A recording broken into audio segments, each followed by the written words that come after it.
यह कहानी है पूजा की, जो दिल्ली में रहने वाली थी और एक आईटी कंपनी में जॉब करती थी।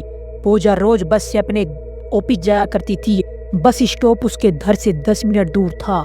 एक दिन पूजा को घर आते आते देर हो गई। जब वे वहां बस से उतरी तब तक रात हो चुकी थी। घर वालों को खामखा तकलीफ क्यों आए, इसलिए वहां अकेले ही घर की तरफ चल पड़ी। रास्ते में 3 लड़कों का ग्रुप आवारगर्दी कर घूम रहा था। जैसे ही उनकी नजर पूजा पर पड़ी, उनकी आंखें चमक उठी। उन्होंने पूजा को घेर लिया। वो लड़के पूजा के साथ बदतमीजी करने लगे। पूजा ने उनसे छूटने की बहुत कोशिश की और चिल्लाने लगी। उसकी आवाज सुनकर पड़ोस वाले जाग उठे और पूजा की मदद करने पहुंच गए।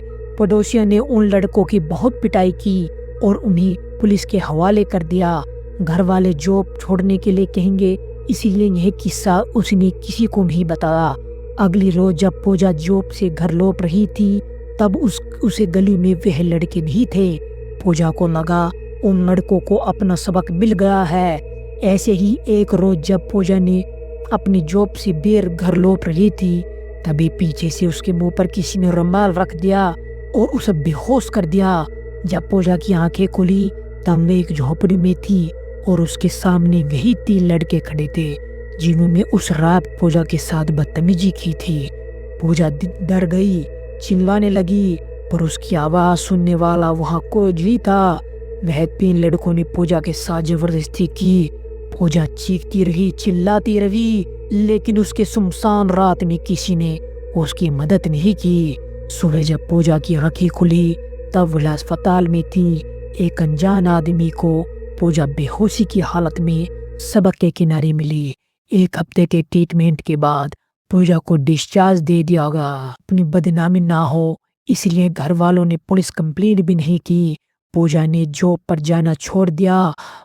पूरा दिन है अपने कमरे में ही अकेले बैठती रही, एक जिंदा लाश की तरह अपनी जिंदगी जी रही थी। तभी देखो 1 महीने ही पूरा हुआ था, पूजा पर हुई जबरदस्ती का वीडियो वायरल हुआ। पूजा की तो पैरों तले जमीन खिसक गई। पड़ोसी वालों को देखने का नजरिया बदल गया। उन्हें मानो पूजा से घिन आने लगी। रिश्तेदारों ने भी पूजा के घर आना बंद कर दिया। अब पूजा को यह बर्दाश्त नहीं हुआ। उस रात पूजा ने बिना किसी बताए ही घर छोड़ दिया।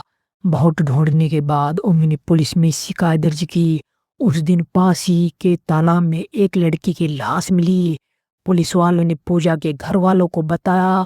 पानी में ज्यादा देर रहने के कारण लाश को पहचानना मुश्किल है। पूजा के घर वालों ने उसका अंतिम संस्कार कर दिया। अगले दिन नवरात्रि का त्योहार शुरू हुआ था। पूजा के घर मातम छा हुआ था। उसी रात 3 लड़कों में से एक लड़का नशे में धुत होकर घर लौट रहा था। तभी उसने देखा एक लड़की रोड के कोने पर बैठकर रो रही थी। दोस्तों, अगर आप जानना चाहते हो कि इन 3 लड़कों के साथ क्या हुआ, क्या पूजा का भूत ही था जो सड़क के किनारे बैठा था, क्या वो फिर से आ रही है बदला लेने के लिए, तो आप हमारे चैनल को सब्सक्राइब करें। हम जल्द ही इसका दूसरा भाग लेकर आएंगे। Bye, take care.